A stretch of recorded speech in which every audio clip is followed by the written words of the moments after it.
West of Arkham, the hills rise wild, and there are valleys with deep woods that no axe has ever cut. There are dark, narrow glens where the trees slope fantastically, and where thin brooklets trickle without ever having caught the glint of sunlight. On the gentler slopes there are farms, ancient and rocky, with squat, moss-coated cottages brooding eternally over old New England secrets in the lee of great ledges. But these are all vacant now, the wide chimneys crumbling, and the shingled sides bulging perilously beneath low gambrel roofs. The old folk have gone away, and foreigners do not like to live there. French Canadians have tried it, Italians have tried it, and the Poles have come and departed. It is not because of anything that can be seen or heard or handled, but because of something that is imagined.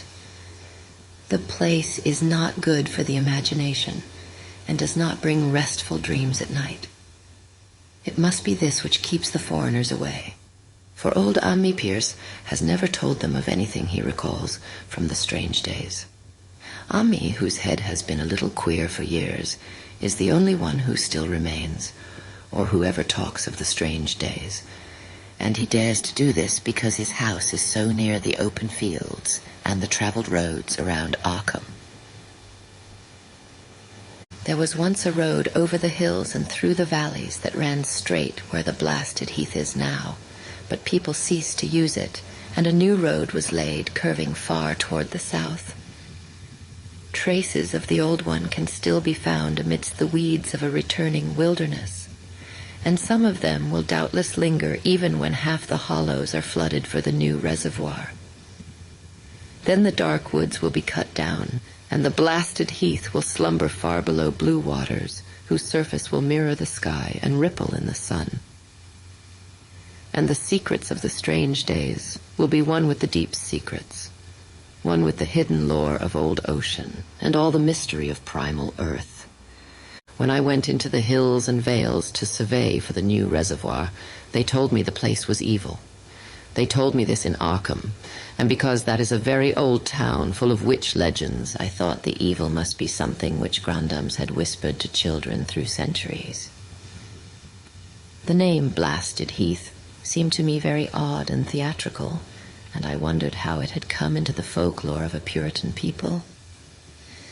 Then I saw that dark westward tangle of glens and slopes for myself, and ceased to wonder at anything besides its own elder mystery.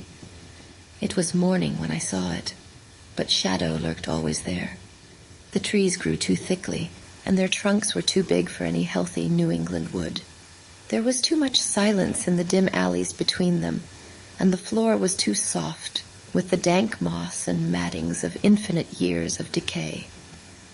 In the open spaces, mostly along the line of the old road, there were little hillside farms, sometimes with all the buildings standing, sometimes with only one or two, and sometimes with only a lone chimney or fast-filling cellar. Weeds and briars reigned, and furtive wild things rustled in the undergrowth. Upon everything was a haze of restlessness and oppression, a touch of the unreal and the grotesque, as if some vital element of perspective or chiaroscuro were awry. I did not wonder that the foreigners would not stay, for this was no region to sleep in. It was too much like a landscape of Salvator Rosa, too much like some forbidden woodcut in a tale of terror. But even all this was not so bad as the blasted heath.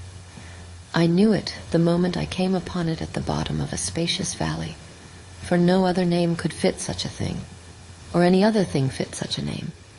It was as if the poet had coined the phrase from having seen this one particular region. It must, I thought as I viewed it, be the outcome of a fire. But why had nothing new ever grown over those 5 acres of gray desolation that sprawled open to the sky like a great spot eaten by acid in the woods and fields? It lay largely to the north of the ancient road line, but encroached a little on the other side. I felt an odd reluctance about approaching, and did so at last only because my business took me through and past it. There was no vegetation of any kind on that broad expanse, but only a fine gray dust or ash, which no wind seemed ever to blow about. The trees near it were sickly and stunted, and many dead trunks stood or lay rotting at the rim. As I walked hurriedly by, I saw the tumbled bricks and stones of an old chimney and cellar on my right, and the yawning black maw of an abandoned well whose stagnant vapors played strange tricks with the hues of the sunlight. Even the long, dark woodland climb beyond seemed welcome in contrast, and I marveled no more at the frightened whispers of Arkham people. There had been no house or ruin near. Even in the old days, the place must have been lonely and remote. And at twilight, dreading to repass that ominous spot, I walked circuitously back to the town by the curving road on the south. I vaguely wished some clouds would gather, for an odd timidity about the deep, skiey voids above had crept into my soul. In the evening, I asked old people in Arkham about the blasted heath, and what was meant by that phrase, strange days, which so many evasively muttered.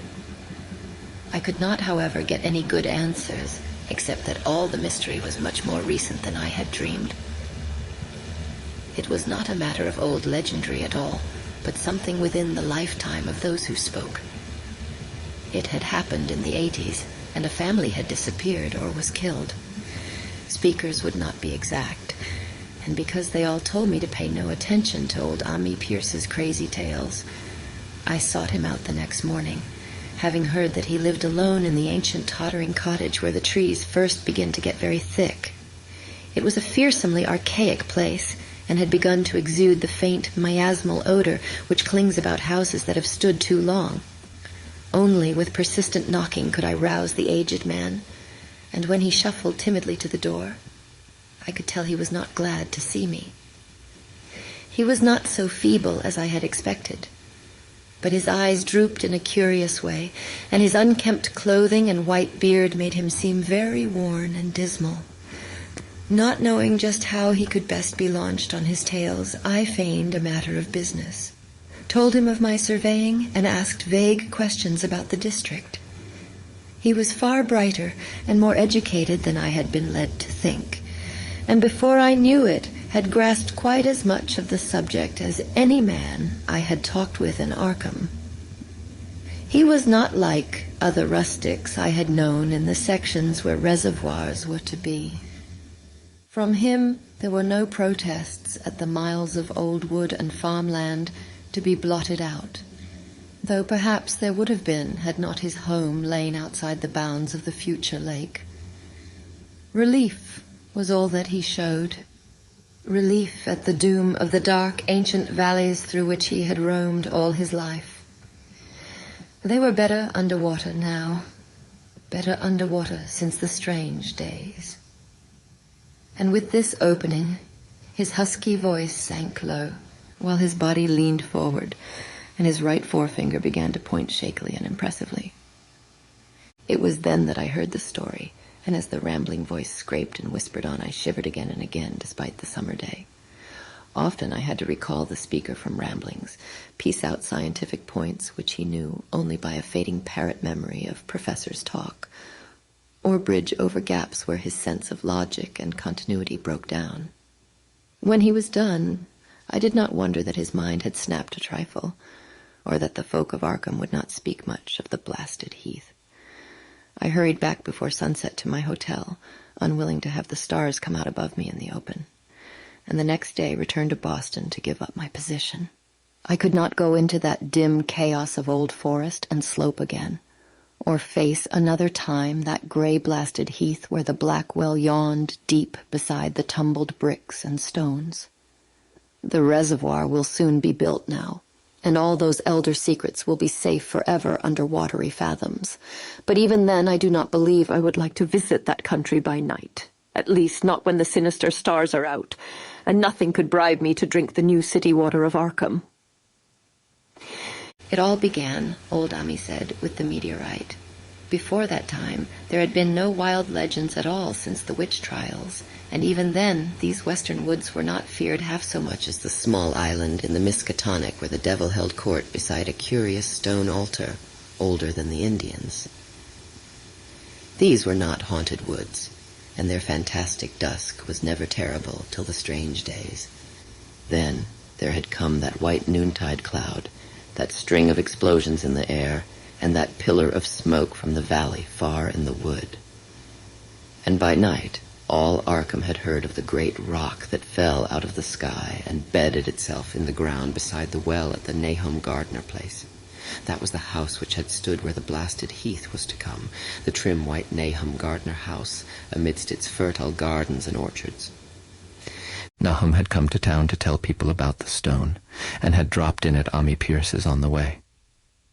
Ami was 40 then, and all the queer things were fixed very strongly in his mind. He and his wife had gone with the 3 professors from Miskatonic University, who hastened out the next morning to see the weird visitor from unknown stellar space, and had wondered why Nahum had called it so large the day before. It had shrunk, Nahum said, as he pointed out the big brownish mound above the ripped earth and charred grass near the archaic well sweep in his front yard. But the wise men answered that stones do not shrink. Its heat lingered persistently, and Nahum declared it had glowed faintly in the night. The professors tried it with a geologist's hammer, and found it was oddly soft. It was, in truth, so soft as to be almost plastic, and they gouged rather than chipped a specimen to take back to the college for testing. They took it in an old pail, borrowed from Nahum's kitchen, for even the small piece refused to grow cool. On the trip back, they stopped at Ami's to rest, and seemed thoughtful when Mrs. Pierce remarked that the fragment was growing smaller and burning the bottom of the pail.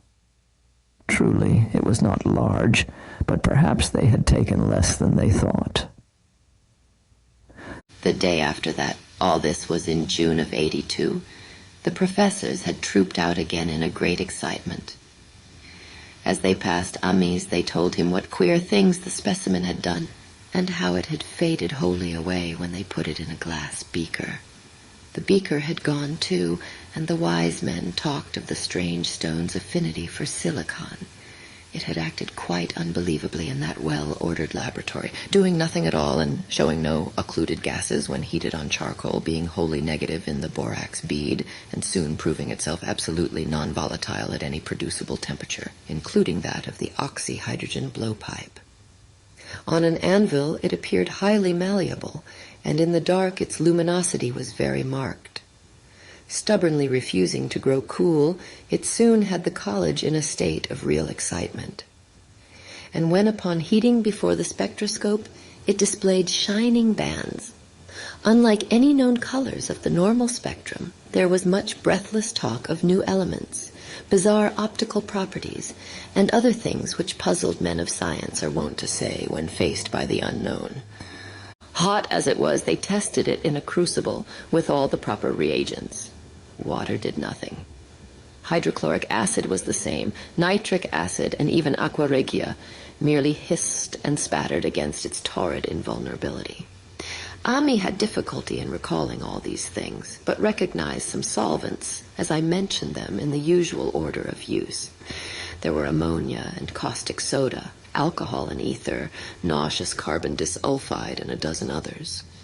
But although the weight grew steadily less as time passed and the fragments seemed to be slightly cooling, there was no change in the solvents to show that they had attacked the substance at all. It was a metal, though, beyond a doubt. It was magnetic, for one thing, and after its immersion in the acid solvents, there seemed to be faint traces of the Wittgenstein figures found on meteoric iron. When the cooling had grown very considerable, the testing was carried on in glass, and it was in a glass beaker that they left all the chips made of the original fragment during the work. The next morning, both chips and beaker were gone without trace, and only a charred spot marked the place on the wooden shelf where they had been. All this the professors told Ami as they paused at his door, and once more he went with them to see the stony messenger from the stars, though this time his wife did not accompany him. It had now most certainly shrunk, and even the sober professors could not doubt the truth of what they saw. All around the dwindling brown lump near the well was a vacant space, except where the earth had caved in, and whereas it had been a good 7 feet across the day before, it was now scarcely 5. It was still hot, and the sages studied its surface curiously as they detached another and larger piece with hammer and chisel. They gouged deeply this time, and as they pried away the smaller mass, they saw that the core of the thing was not quite homogeneous. They had uncovered what seemed to be the side of a large colored globule embedded in the substance. The color, which resembled some of the bands in the meteor's strange spectrum, was almost impossible to describe, and it was only by analogy that they called it color at all. Its texture was glossy, and upon tapping, it appeared to promise both brittleness and hollowness. One of the professors gave it a smart blow with a hammer, and it burst with a nervous little pop. Nothing was emitted, and all trace of the thing vanished with the puncturing. It left behind a hollow spherical space about 3 inches across, and all thought it probable that others would be discovered as the enclosing substance wasted away. Conjecture was vain, so after a futile attempt to find additional globules by drilling, the seekers left again with their new specimen, which proved, however, as baffling in the laboratory as its predecessor had been. Aside from being almost plastic, having heat, magnetism, and slight luminosity, cooling slightly in powerful acids, possessing an unknown spectrum, wasting away in air, and attacking silicon compounds with mutual destruction. As a result, it presented no identifying features whatsoever, and at the end of the tests, the college scientists were forced to own that they could not place it. It was nothing of this earth, but a piece of the great outside, and as such dowered with outside properties and obedient to outside laws. That night there was a thunderstorm, and when the professors went out to Nahum's the next day, they met with a bitter disappointment. The stone, magnetic as it had been, must have had some peculiar electrical property, for it had drawn the lightning, as Nahum said, with a singular persistence. 6 times within an hour, the farmer saw the lightning strike the furrow in the front yard, and when the storm was over, nothing remained but a ragged pit by the ancient well sweep, half choked with caved-in earth. Digging had borne no fruit, and the scientists verified the fact of the utter vanishment. The failure was total, so that nothing was left to do but go back to the laboratory and test again the disappearing fragment left carefully cased in lead. And that fragment lasted a week, at the end of which nothing of value had been learned of it. When it had gone, no residue was left behind, and in time the professors felt scarcely sure they had indeed seen with waking eyes that cryptic vestige of the fathomless gulfs outside. That lone, weird message from other universes and other realms of matter, force, and entity. As was natural, the Arkham papers made much of the incident with its collegiate sponsoring and sent reporters to talk with Nahum Gardner and his family. At least one Boston daily also sent a scribe, and Nahum quickly became a kind of local celebrity. He was a lean, genial person of about 50, living with his wife and 3 sons on the pleasant farmstead in the valley. He and Ami exchanged visits frequently, as did their wives, and Ami had nothing but praise for him after all these years. He seemed slightly proud of the notice his place had attracted, and talked often of the meteorite in the succeeding weeks. That July and August were hot, and Nahum worked hard at his haying in the 10-acre pasture across Chapman's Brook, his rattling wain wearing deep ruts in the shadowy lanes between. The labor tired him more than it had in other years, and he felt that age was beginning to tell on him. Then fell the time of fruit and harvest. The pears and apples slowly ripened, and Nahum vowed that his orchards were prospering as never before. The fruit was growing to phenomenal size and unwanted gloss, and in such abundance that extra barrels were ordered to handle the future crop. But with the ripening came sore disappointment, for of all that gorgeous array of specious lusciousness, not one single jot was fit to eat. Into the fine flavor of the pears and apples had crept a stealthy bitterness and sickishness, so that even the smallest of bites induced a lasting disgust. It was the same with the melons and tomatoes, and Nahum sadly saw that his entire crop was lost. Quick to connect events, he declared that the meteorite had poisoned the soil and thanked heaven that most of the other crops were in the upland lot along the road. Winter came early and was very cold. Ammi saw Nahum less often than usual and observed that he had begun to look worried. The rest of his family, too, seemed to have grown taciturn and were far from steady in their church-going or their attendance at the various social events of the countryside. For this reserve or melancholy no cause could be found, though all the household confessed now and then to poorer health and a feeling of vague disquiet. And Nahum himself gave the most definite statement of anyone when he said he was disturbed about certain footprints in the snow. They were the usual winter prints of red squirrels, white rabbits, and foxes, but the brooding farmer professed to see something not quite right about their nature and arrangement.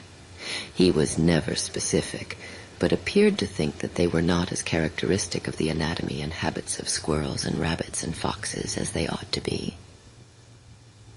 Ammi listened without interest to this talk until one night when he drove past Nahum's house in his sleigh on the way back from Clark's Corners.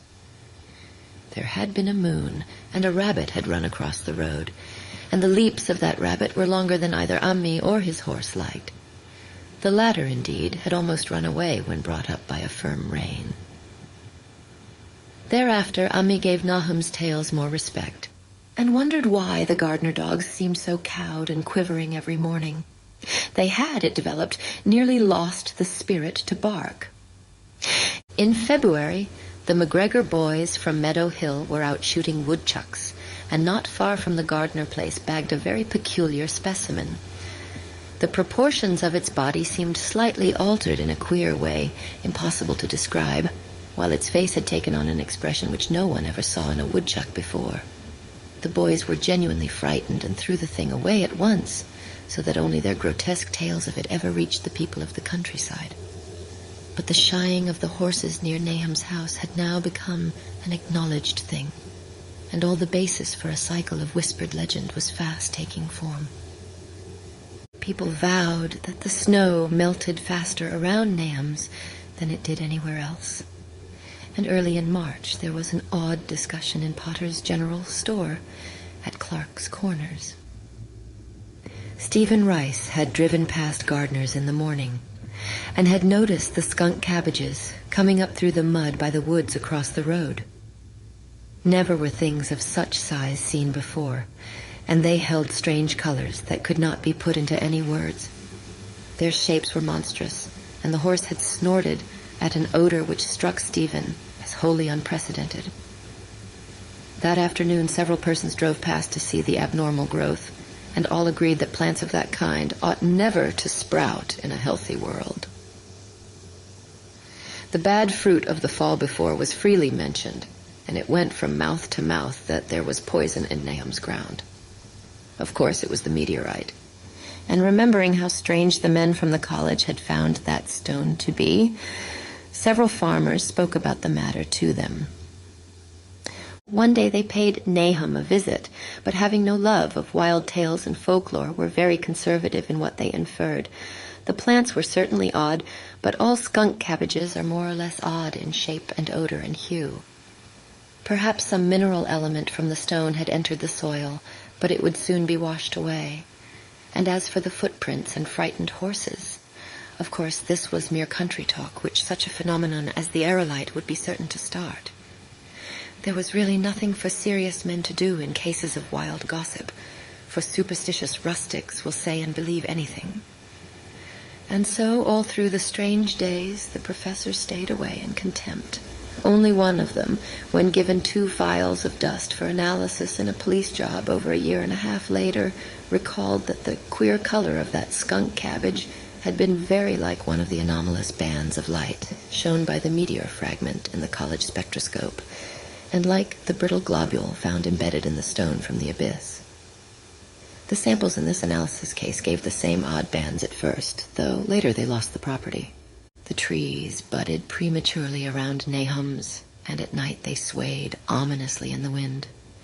Nahum's second son, Thaddeus, a lad of 15, swore that they swayed also when there was no wind. But even the gossips would not credit this. Certainly, however, restlessness was in the air. The entire Gardner family developed the habit of stealthy listening, though not for any sound which they could consciously name. The listening was, indeed, rather a product of moments when consciousness seemed half to slip away. Unfortunately, such moments increased week by week, till it became common speech that something was wrong with all Nahum's folks. When the early saxifrage came out, it had another strange color. Not quite like that of the skunk cabbage, but plainly related and equally unknown to anyone who saw it. Nahum took some blossoms to Arkham and showed them to the editor of the Gazette, but that dignitary did no more than write a humorous article about them, in which the dark fears of rustics were held up to polite ridicule. It was a mistake of Nahum's to tell a stolid city man about the way the great overgrown mourning cloak butterflies behaved in connection with these saxifrages. April brought a kind of madness to the country folk, and began that disuse of the road past Nahum's which led to its ultimate abandonment. It was the vegetation. All the orchard trees blossomed forth in strange colors, and through the stony soil of the yard and adjacent pasturage there sprang up a bizarre growth which only a botanist could connect with the proper flora of the region. No sane, wholesome colors were anywhere to be seen except in the green grass and leafage. But everywhere, those hectic and prismatic variants of some diseased, underlying primary tone, without a place among the known tints of earth. The Dutchman's breeches became a thing of sinister menace, and the blood roots grew insolent in their chromatic perversion. Ummi and the gardeners thought that most of the colors had a sort of haunting familiarity, and decided that they reminded one of the brittle globule in the meteor.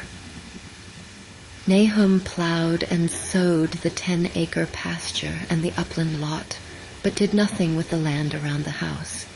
He knew it would be of no use, and hoped that the summer's strange growths would draw all the poison from the soil. He was prepared for almost anything now, and had grown used to the sense of something near him waiting to be heard. The shunning of his house by neighbors told on him, of course, but it told on his wife more.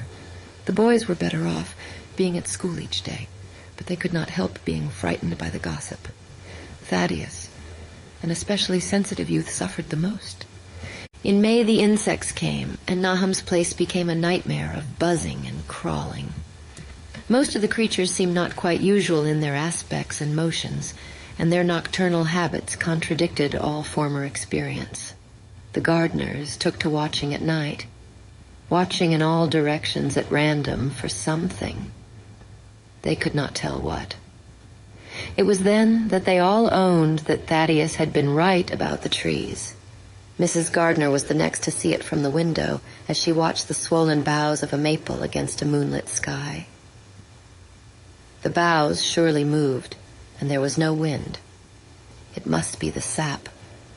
Strangeness had come into everything growing now. Yet it was none of Nahum's family at all who made the next discovery. Familiarity had dulled them, and what they could not see was glimpsed by a timid windmill salesman from Bolton, who drove by one night in ignorance of the country legends.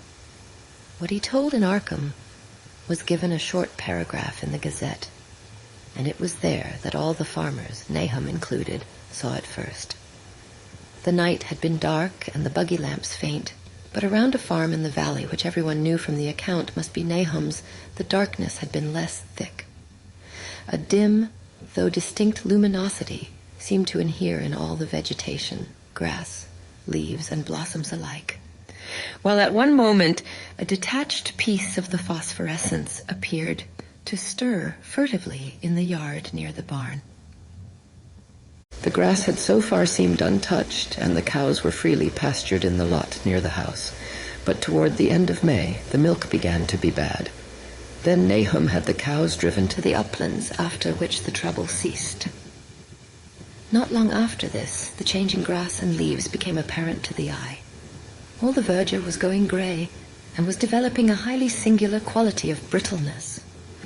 Ami was now the only person who ever visited the place, and his visits were becoming fewer and fewer. When school closed, the gardeners were virtually cut off from the world, and sometimes let Ami do their errands in town. They were failing curiously, both physically and mentally, and no one was surprised when the news of Mrs. Gardner's madness stole around. It happened in June, about the anniversary of the meteor's fall, and the poor woman screamed about things in the air, which she could not describe.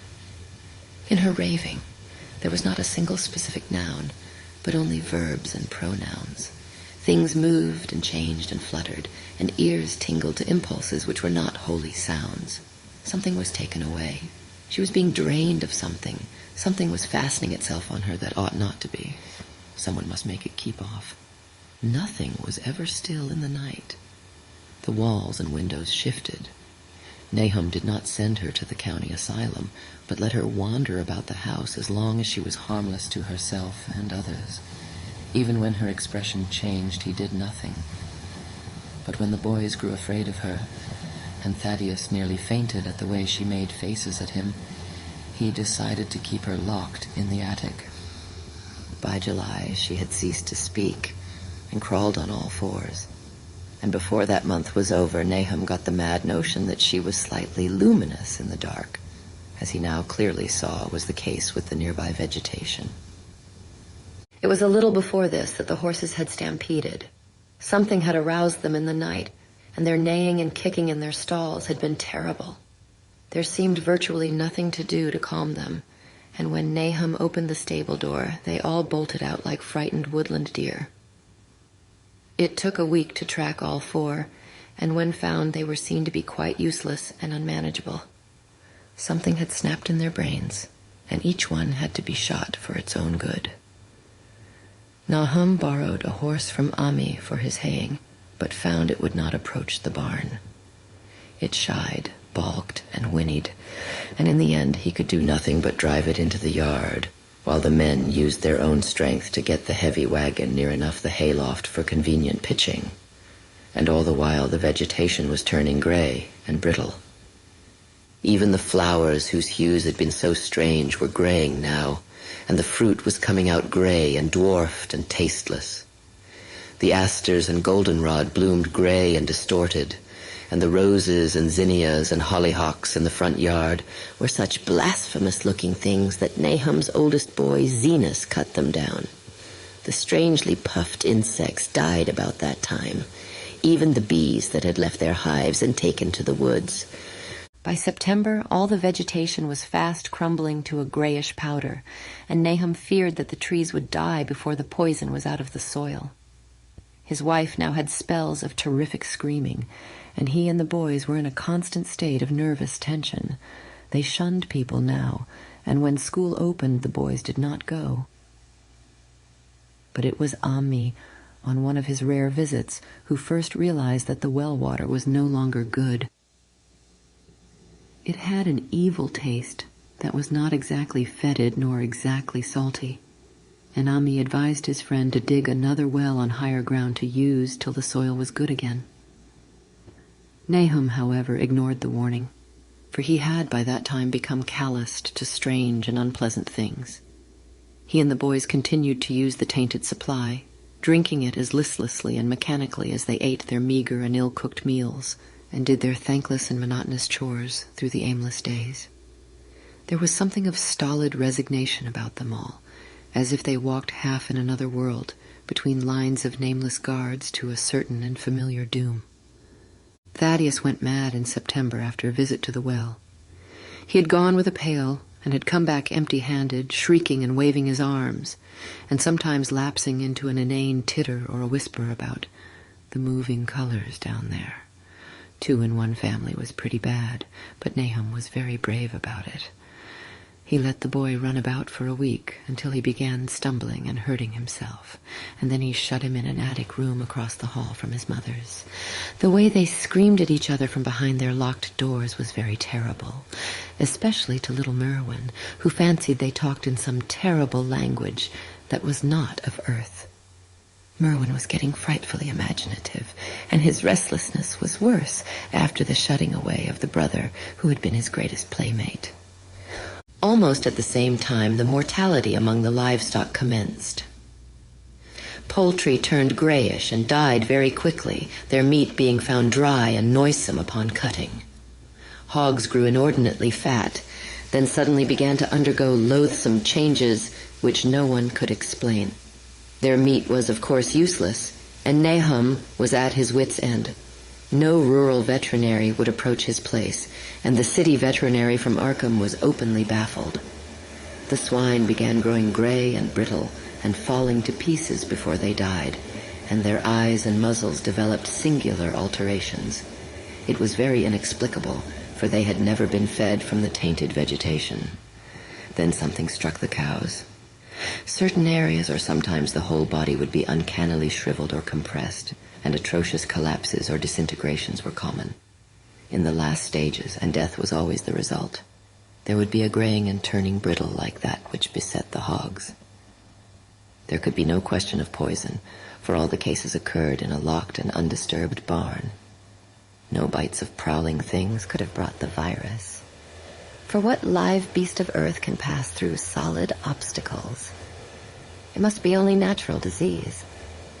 Yet what disease could wreak such results was beyond any mind's guessing. When the harvest came, there was not an animal surviving on the place, for the stock and poultry were dead and the dogs had run away. These dogs, 3 in number, had all vanished one night and were never heard of again.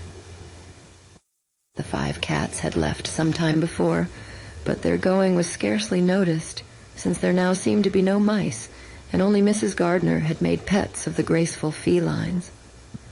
On the 19th of October, Nahum staggered into Ami's house with hideous news. The death had come to poor Thaddeus in his attic room, and it had come in a way which could not be told. Nahum had dug a grave in the railed family plot behind the farm, and had put therein what he found.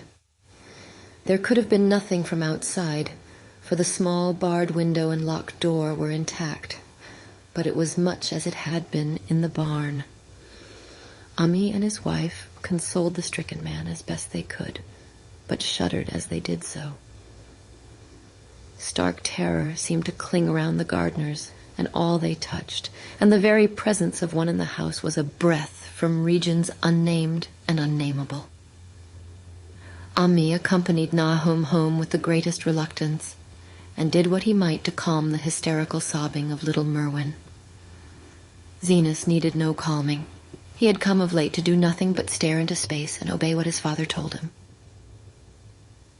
And Ami thought that his fate was very merciful. Now and then, Merwin's screams were answered faintly from the attic, and in response to an inquiring look, Nahum said that his wife was getting very feeble. When night approached, Ami managed to get away, for not even friendship could make him stay in that spot when the faint glow of the vegetation began, and the trees may or may not have swayed without wind. It was really lucky for Ami that he was not more imaginative. Even as things were, his mind was bent ever so slightly. But had he been able to connect and reflect upon all the portents around him, he must inevitably have turned a total maniac. In the twilight he hastened home, the screams of the madwoman and the nervous child ringing horribly in his ears. 3 days later, Nahum lurched into Ami's kitchen in the early morning, and in the absence of his host stammered out a desperate tale once more, while Mrs. Pierce listened in a clutching fright. It was little Merwin this time. He was gone. He had gone out late at night with a lantern and pail for water, and had never come back. He'd been going to pieces for days, and hardly knew what he was about. He screamed at everything. There had been a frantic shriek from the yard then, but before the father could get to the door, the boy was gone. There was no glow from the lantern he had taken, and of the child himself no trace. At the time, Nahum thought the lantern and pail were gone too, but when dawn came, and the man had plodded back from his all-night search of the woods and fields, he had found some very curious things near the well. There was a crushed and apparently somewhat melted mass of iron which had certainly been the lantern, while a bent bale and twisted iron hoops beside it, both half fused, seemed to hint at the remnants of the pail. That was all. Nahum was past imagining. Mrs. Pierce was blank. And Ami, when he had reached home and heard the tale, could give no guess. Merwin was gone, and there would be no use in telling the people around, who shunned all gardeners now. No use either in telling the city people at Arkham, who laughed at everything.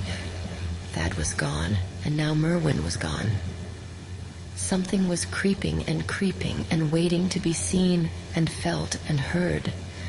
Nahum would go soon, and he wanted Ami to look after his wife and Zenas if they survived him. It must all be a judgment of some sort, though he could not fancy what for, since he had always walked uprightly in the Lord's ways so far as he knew. For over 2 weeks, Ami saw nothing of Nahum. And then, worried about what might have happened, he overcame his fears and paid the Gardner place a visit. There was no smoke from the great chimney, and for a moment the visitor was apprehensive of the worst. The aspect of the whole farm was shocking. Grayish withered grass and leaves on the ground, vines falling in brittle wreckage from archaic walls and gables, and great bare trees clawing up at the gray November sky with a studied malevolence which Ami could not but feel had come from some subtle change in the tilt of the branches. But Nahum was alive after all. He was weak and lying on a couch in the low-ceiled kitchen, but perfectly conscious and able to give simple orders to Zenas. The room was deadly cold, and as Ami visibly shivered, the host shouted huskily to Zenas for more wood. Wood, indeed, was sorely needed, since the cavernous fireplace was unlit and empty, with a cloud of soot blowing about in the chill wind that came down the chimney. Presently, Nahum asked him if the extra wood had made him any more comfortable, and then Ami saw what had happened. The stoutest cord had broken at last, and the hapless farmer's mind was proof against more sorrow.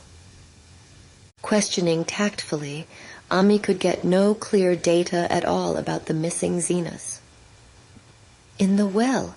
He lives in the well," was all that the clouded father would say. Then there flashed across the visitor's mind a sudden thought of the mad wife, and he changed his line of inquiry. "Nabby? Why, here she is," was the surprised response of poor Nahum, and Ami soon saw that he must search for himself. Leaving the harmless babbler on the couch, he took the keys from their nail beside the door and climbed the creaking stairs to the attic. It was very close and noisome up there, and no sound could be heard from any direction. Of the 4 doors in sight, only one was locked, and on this he tried various keys on the ring he had taken. The 3rd key proved the right one, and after some fumbling, Ami threw open the low white door. It was quite dark inside, for the window was small and half obscured by the crude wooden bars, and Ami could see nothing at all on the wide planked floor. The stench was beyond enduring, and before proceeding further he had to retreat to another room and return with his lungs filled with breathable air. When he did enter, he saw something dark in the corner, and upon seeing it more clearly, he screamed outright. While he screamed, he thought a momentary cloud eclipsed the window, and a second later he felt himself brushed as if by some hateful current of vapor. Strange colors danced before his eyes, and had not a present horror numbed him, he would have thought of the globule in the meteor that the geologist's hammer had shattered, and of the morbid vegetation that had sprouted in the spring. As it was, he thought only of the blasphemous monstrosity which confronted him, and which all too clearly had shared the nameless fate of young Thaddeus and the livestock. But the terrible thing about this horror was that it very slowly and perceptibly moved as it continued to crumble. Ami would give me no added particulars to this scene, but the shape in the corner does not reappear in his tale as a moving object. There are things which cannot be mentioned, and what is done in common humanity is sometimes cruelly judged by the law. I gathered that no moving thing was left in that attic room, and that to leave anything capable of motion there would have been a deed so monstrous as to damn any accountable being to eternal torment. Anyone but a stolid farmer would have fainted or gone mad. But Ami walked conscious through that low doorway and locked the accursed secret behind him. There would be Nahum to deal with now. He must be fed and tended and removed to some place where he could be cared for. Commencing his descent of the dark stairs, Ami heard a thud below him. He even thought a scream had been suddenly choked off and recalled nervously the clammy vapor which had brushed by him in that frightful room above. What presence had his cry and entry started up? Halted by some vague fear, he heard still further sounds below. Indubitably, there was a sort of heavy dragging and a most detestably sticky noise as of some fiendish and unclean species of suction. With an associative sense goaded to feverish heights, he thought unaccountably of what he had seen upstairs. Good God, what eldritch dream world was this into which he had blundered? He dared move neither backward nor forward, but stood there trembling at the black curve of the boxed-in staircase. Every trifle of the scene burned itself into his brain. The sounds, the sense of dread expectancy, the darkness, the steepness of the narrow steps, and merciful heaven, the faint but unmistakable luminosity of all the woodwork in sight, steps, sides, exposed laths, and beams alike. Then there burst forth a frantic whinny from Ami's horse outside, followed at once by a clatter which told of a frenzied runaway. In another moment, horse and buggy had gone beyond earshot, leaving the frightened man on the dark stairs to guess what had sent them. But that was not all. There had been another sound out there. A sort of liquid splash. Water. It must have been the well. He had left Hero untied near it, and a buggy wheel must have brushed the coping and knocked in a stone. And still the pale phosphorescence glowed in that detestably ancient woodwork. God, how old the house was! Most of it built before 1670, and the gambrel roof not later than 1730. A feeble scratching on the floor downstairs now sounded distinctly, and Ami's grip tightened on a heavy stick he had picked up in the attic for some purpose. Slowly nerving himself, he finished his descent and walked boldly toward the kitchen. But he did not complete the walk, because what he sought was no longer there. It had come to meet him, and it was still alive after a fashion. Whether it had crawled, or whether it had been dragged by any external force, Ami could not say, but the death had been at it. Everything had happened in the last half hour, but collapse, graying, and disintegration were already far advanced. There was a horrible brittleness, and dry fragments were scaling off. Ami could not touch it, but looked horrifiedly into the distorted parody that had been a face. "What was it, Nahum? What was it?" he whispered, and the cleft, bulging lips were just able to crackle out a final answer. "Nothing, nothing. The color. It burns. Cold and wet, but it burns. It lived in the well. I seen it. A kind of smoke. Just like the flowers last spring. The well shone at night. Thad and Murney and Zenas. Everything alive. Sucking the life out of everything. In that stone. It must have come in that stone. Poisoned the whole place. Don't know what it wants. That round thing. Them men from the college dug out in the stone. They smashed it. It was that same color. Just the same like the flowers and plants. Must have been more of them. Seeds. Seeds. They growed. I seen it the first time this week. It must have got strong on Zenas. He was a big boy, full of life. It beats down your mind and then gets you. Burns you up. And in the well water. You was right about that. Evil water. Zenas never come back from the well. Can't get away. Draws ye. You know some that's coming, but tain't no use. I seen it time and again Zenas was took. Where's Nabby, Ami? My head's no good. Don't know how long since I fed her. It'll get her if we ain't careful. Just a color. Her face is getting to have that color sometimes towards night. And it burns and sucks. It come from some place where things ain't as they is here. One of them professors said so. He was right. Look out, Emmy, it'll do something more. Sucks the life out. But that was all.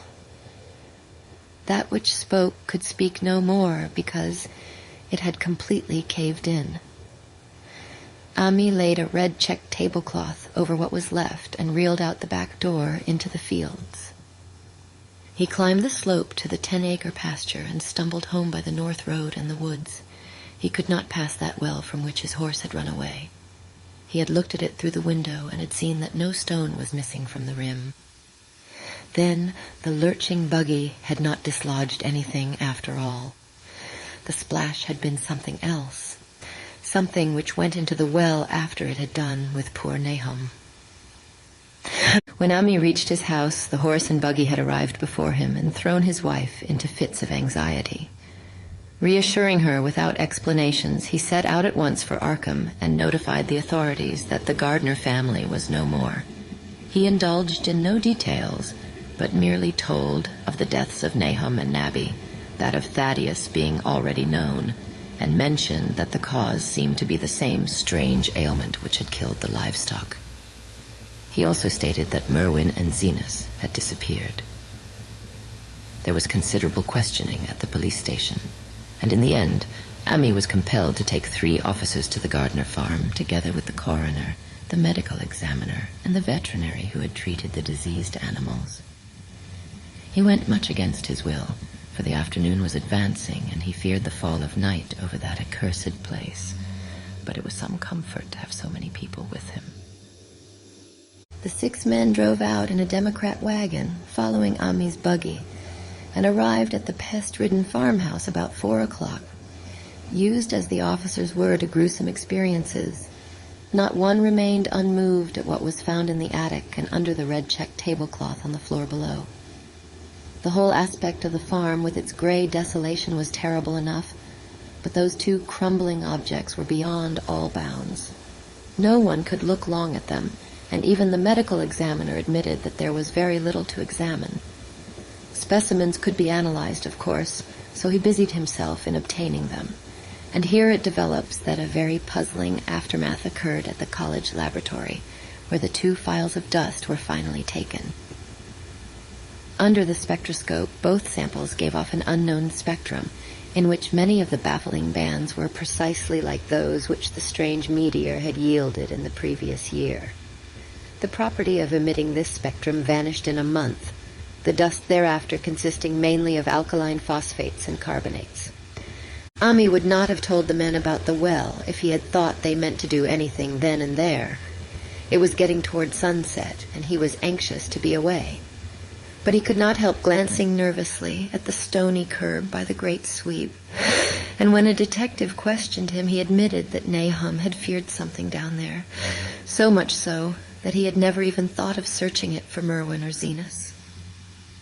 After that, nothing would do but that they empty and explore the well immediately, so Ami had to wait trembling while pail after pail of rank water was hauled up and splashed on the soaking ground outside. The men sniffed in disgust at the fluid, and toward the last held their noses against the fetor they were uncovering. It was not so long a job as they had feared it would be, since the water was phenomenally low. There is no need to speak too exactly of what they found. Merwin and Zenas were both there, in part, though the vestiges were mainly skeletal. There were also a small deer and a large dog in about the same state, and a number of bones of smaller animals. The ooze and slime at the bottom seemed inexplicably porous and bubbling, and a man who descended on handholds with a long pole found that he could sink the wooden shaft to any depth in the mud of the floor without meeting any solid obstruction. Twilight had now fallen, and lanterns were brought from the house. Then, when it was seen that nothing further could be gained from the well, everyone went indoors and conferred in the ancient sitting room, while the intermittent light of a spectral half-moon played wanly on the gray desolation outside. The men were frankly nonplussed by the entire case, and could find no convincing common element to link the strange vegetable conditions, the unknown disease of livestock and humans, and the unaccountable deaths of Merwin and Zenas in the tainted well. They had heard the common country talk, it is true, but could not believe that anything contrary to natural law had occurred. No doubt the meteor had poisoned the soil, but the illness of persons and animals who had eaten nothing grown in that soil was another matter. Was it the well water? Very possibly. It might be a good idea to analyze it. But what peculiar madness could have made both boys jump into the well? Their deeds were so similar, and the fragments showed that they had both suffered from the gray, brittle death. Why was everything so gray and brittle? It was the coroner, seated near a window overlooking the yard, who first noticed the glow about the well. Night had fully set in, and all the abhorrent ground seemed faintly luminous with more than the fitful moonbeams. But this new glow was something definite and distinct, and appeared to shoot up from the black pit like a softened ray from a searchlight, giving dull reflections in the little ground pools where the water had been emptied. It had a very queer color, and as all the men clustered round the window, Ammi gave a violent start. For this strange beam of ghastly miasma was to him of no unfamiliar hue. He had seen that color before, and feared to think what it might mean. He had seen it in the nasty brittle globule in that aerolite 2 summers ago, had seen it in the crazy vegetation of the springtime, and had thought he had seen it for an instant that very morning against the small barred window of that terrible attic room where nameless things had happened. It had flashed there a second, and a clammy and hateful current of vapor had brushed past him, and then poor Nahum had been taken by something of that color. He had said so at the last, said it was the globule and the plants. After that had come the runaway in the yard and the splash in the well. And now that well was belching forth to the night a pale, insidious beam of the same demoniac tint. It does credit to the alertness of Ammi's mind that he puzzled, even at that tense moment, over a point which was essentially scientific. He could not but wonder at his gleaning of the same impression from a vapor glimpsed in the daytime against a window opening on the morning sky, and from a nocturnal exhalation seen as a phosphorescent mist against the black and blasted landscape. It wasn't right. It was against nature. And he thought of those terrible last words of his stricken friend. It come from some place where things ain't as they is here. One of them professors said so. All 3 horses outside, tied to a pair of shriveled saplings by the road, were now neighing and pawing frantically. The wagon driver started for the door to do something, but Ammi laid a shaky hand on his shoulder. "Don't go out thar," he whispered. "There's more to this, nor what we know. Nahum said something lived in the well that sucks your life out. He said it must be summat growed from a round ball like one we all seen in the meteor stone that fell a year ago, June. It sucks and burns, he said, and is just a cloud of color like that light out there now that you can hardly see and can't tell what it is. Nahum thought it feeds on everything living and gets stronger all the time. He said he seen it this last week. It must be something from away off in the sky, like the men from the college last year says the meteor stone was. The way it's made and the way it works ain't like no way of God's world. It's summit from beyond." So the men paused indecisively as the light from the well grew stronger, and the hitched horses pawed and whinnied in increasing frenzy.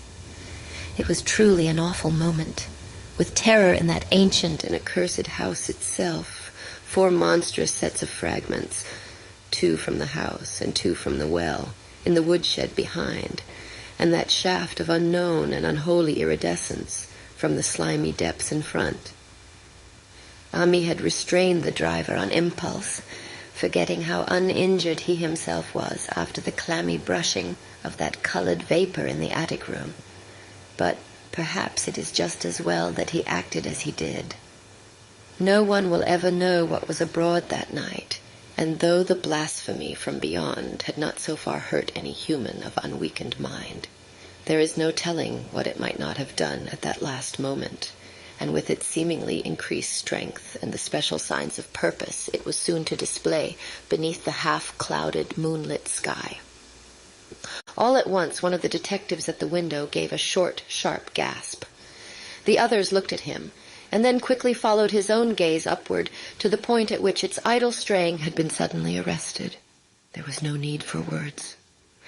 What had been disputed in country gossip was disputable no longer, and it is because of the thing which every man of that party agreed in whispering later on, that the strange days are never talked about in Arkham. It is necessary to premise that there was no wind at that hour of the evening. One did arise not long afterward, but there was absolutely none then. Even the dry tips of the lingering hedge mustard, grey and blighted, and the fringe on the roof of the standing Democrat wagon were unstirred. And yet, amid that tense, godless calm, the high, bare boughs of all the trees in the yard were moving. They were twitching morbidly and spasmodically, clawing in convulsive and epileptic madness at the moonlit clouds, scratching impotently in the noxious air, as if jerked by some alien and bodiless line of linkage, with subterranean horrors writhing and struggling below the black roots. Not a man breathed for several seconds. Then a cloud of darker depth passed over the moon, and the silhouette of clutching branches faded out momentarily. At this there was a general cry, muffled with awe, but husky and almost identical from every throat. For the terror had not faded with the silhouette, and in a fearsome instant of deeper darkness the watchers saw wriggling at that treetop height 1,000 tiny points of faint and unhallowed radiance, tipping each bough like the fire of St. Elmo or the flames that came down on the apostles' heads at Pentecost. It was a monstrous constellation of unnatural light, like a glutted swarm of corpse-fed fireflies dancing hellish sarabands over an accursed marsh. And its color was that same nameless intrusion which Ami had come to recognize and dread. All the while the shaft of phosphorescence from the well was getting brighter and brighter, bringing to the minds of the huddled men a sense of doom and abnormality which far outraced any image their conscious minds could form. It was no longer shining out, it was pouring out, and as the shapeless stream of unplaceable color left the well, it seemed to flow directly into the sky. The veterinary shivered and walked to the front door to drop the heavy extra bar across it. Ami shook no less, and had to tug and point for lack of a controllable voice when he wished to draw notice to the growing luminosity of the trees. The neighing and stamping of the horses had become utterly frightful, but not a soul of that group in the old house would have ventured forth for any earthly reward. With the moments, the shining of the trees increased, while their restless branches seemed to strain more and more toward verticality. The wood of the well sweep was shining now, and presently a policeman dumbly pointed to some wooden sheds and beehives near the stone wall on the west. They were commencing to shine too, though the tethered vehicles of the visitors seemed so far unaffected. Then there was a wild commotion and clopping in the road, and as Ami quenched the lamp for better seeing, they realized that the span of frantic grays had broke their sapling and run off with the Democrat wagon. The shock served to loosen several tongues, and embarrassed whispers were exchanged. "It spreads on everything organic that's been around here," muttered the medical examiner. No one replied, but the man who had been in the well gave a hint that his long pole must have stirred up something intangible. "It was awful," he added. "There was no bottom at all. Just ooze and bubbles and the feeling of something lurking under there." Ami's horse still pawed and screamed deafeningly in the road outside, and nearly drowned its owner's faint quaver as he mumbled his formless reflections. "It come from that stone. It growed down thar. It got everything living. It fed itself on them, mind and body. Thad and Murney, Zenas and Nabby. Nahum was the last. They all drunk the water. It got strung on 'em. It come from beyond, where things ain't like they be here. Now it's going home." At this point, as the column of unknown color flared suddenly stronger and began to weave itself into fantastic suggestions of shape, which each spectator later described differently, there came from poor tethered hero such a sound as no man before or since ever heard from a horse. Every person in that low-pitched sitting room stopped his ears, and Ummi turned away from the window in horror and nausea. Words could not convey it. When Ami looked out again, the hapless beast lay huddled, inert, on the moonlit ground between the splintered shafts of the buggy. That was the last of Hero till they buried him next day. But the present was no time to mourn, for almost at this instant, a detective silently called attention to something terrible in the very room with them. In the absence of the lamplight, it was clear that a faint phosphorescence had begun to pervade the entire apartment. It glowed on the broad planked floor and the fragment of rag carpet, and shimmered over the sashes of the small paned windows. It ran up and down the exposed corner posts, coruscated about the shelf and mantel, and infected the very doors and furniture. Each minute saw it strengthen, and at last it was very plain that healthy living things must leave that house. Ami showed them the back door and the path up through the fields to the 10-acre pasture.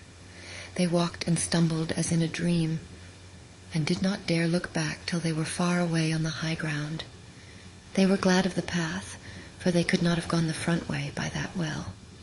It was bad enough passing the glowing barn and sheds and those shining orchard trees with their gnarled, fiendish contours, but thank heaven the branches did their worst, twisting high up.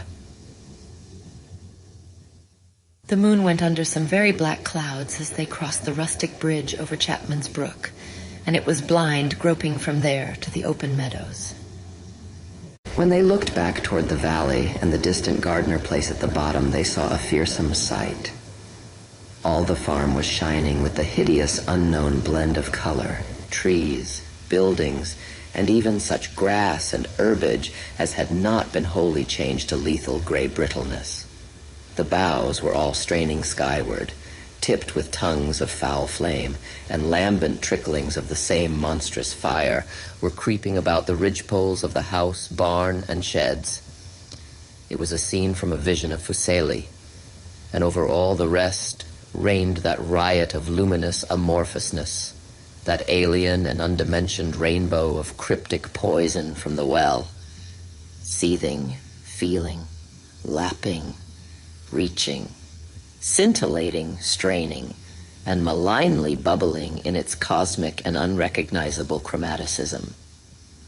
Then, without warning, the hideous thing shot vertically up toward the sky like a rocket or meteor, leaving behind no trail and disappearing through a round and curiously regular hole in the clouds before any man could gasp or cry out. No watcher can ever forget that sight, and Ami stared blankly at the stars of Cygnus, Deneb twinkling above the others, where the unknown color had melted into the Milky Way. But his gaze was the next moment called swiftly to earth by the crackling in the valley. It was just that, only a wooden ripping and crackling, and not an explosion, as so many others of the party vowed. Yet the outcome was the same, for in one feverish, kaleidoscopic instant there burst up from that doomed and accursed farm a gleamingly eruptive cataclysm of unnatural sparks and substance, blurring the glance of the few who saw it, and sending forth to the zenith a bombarding cloudburst of such colored and fantastic fragments as our universe must needs disown. Through quickly reclosing vapors, they followed the great morbidity that had vanished, and in another second they had vanished too. Behind and below was only a darkness to which the men dared not return, and all about was a mounting wind which seemed to sweep down in black, for gusts from interstellar space. It shrieked and howled and lashed the fields and distorted woods in a mad cosmic frenzy, till soon the trembling party realized it would be no use waiting for the moon to show what was left down there at Nahum's. Too awed even to hint theories, the 7 shaking men trudged back toward Arkham by the north road. Ummi was worse than his fellows and begged them to see him inside his own kitchen, instead of keeping straight on to town. He did not wish to cross the nighted, wind-whipped woods alone to his home on the main road. for he had had an added shock that the others were spared, and was crushed forever with a brooding fear he dared not even mention for many years to come. As the rest of the watchers on that tempestuous hill had stolidly set their faces toward the road, Ami had looked back an instant at the shadowed valley of desolation, so lately sheltering his ill-starred friend, and from that stricken, faraway spot he had seen something feebly rise, only to sink down again upon the place from which the great, shapeless horror had shot into the sky. It was just a color, but not any color of our earth or heavens. And because Ami recognized that color, and knew that this last faint remnant must still lurk down there in the well, he has never been quite right since. Ami would never go near the place again. It is over half a century now since the horror happened, but he has never been there, and will be glad when the new reservoir blots it out. I shall be glad too, for I do not like the way the sunlight changed color around the mouth of that abandoned well I passed. I hope the water will always be very deep, but even so I shall never drink it. I do not think I shall visit the Arkham country hereafter. 3 of the men who had been with Ami returned the next morning to see the ruins by daylight. But there were not any real ruins, only the bricks of the chimney, the stones of the cellar, some mineral and metallic litter here and there, and the rim of that nefandous well. Save for Ami's dead horse, which they towed away and buried, and the buggy which they shortly returned to him, everything that had ever been living had gone. 5 eldritch acres of dusty gray desert remained, nor has anything ever grown there since. To this day it sprawls open to the sky like a great spot eaten by acid in the woods and fields, and the few who have ever dared glimpse it in spite of the rural tales have named it the blasted heath. The rural tales are queer. They might be even queerer if city men and college chemists could be interested enough to analyze the water from that disused well, or the gray dust that no wind seems ever to disperse. Botanists, too, ought to study the stunted flora on the borders of that spot, for they might shed light on the country notion that the blight is spreading, little by little, perhaps an inch a year. People say the color of the neighboring herbage is not quite right in the spring, and that wild things leave queer prints in the light winter snow. Snow never seems quite so heavy on the blasted heath as it is elsewhere. Horses, the few that are left in this motor age, grow skittish in the silent valley, and hunters cannot depend on their dogs too near the splotch of grayish dust. They say the mental influences are very bad, too. Numbers went queer in the years after Nahum's taking, and always they lacked the power to get away. Then the stronger-minded folk all left the region, and only the foreigners tried to live in the crumbling old homesteads. They could not stay, though, and one sometimes wonders what insight beyond ours their wild, weird stores of whispered magic have given them. Their dreams at night, they protest, are very horrible in that grotesque country, and surely the very look of the dark realm is enough to stir a morbid fancy. No traveler has ever escaped a sense of strangeness in those deep ravines, and artists shiver as they paint thick woods, whose mystery is as much of the spirit as of the eye. I myself am curious about the sensation I derived from my one lone walk before Ami told me his tale. When twilight came, I had vaguely wished some clouds would gather, for an odd timidity about the deep skyey voids above had crept into my soul. Do not ask me for my opinion. I do not know, that is all.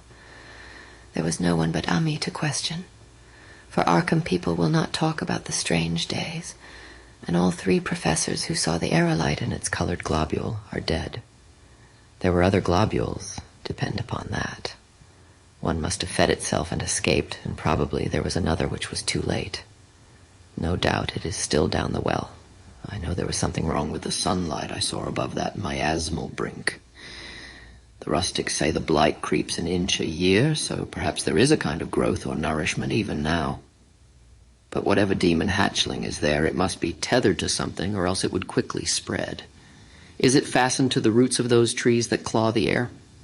One of the current Arkham tales is about fat oaks that shine and move as they ought not to do at night. What it is, only God knows. In terms of matter, I suppose the thing Amy described would be called a gas, but this gas obeyed laws that are not of our cosmos. This was no fruit of such worlds and suns as shine on the telescopes and photographic plates of our observatories. This was no breath from the skies whose motions and dimensions our astronomers measure or deem too vast to measure.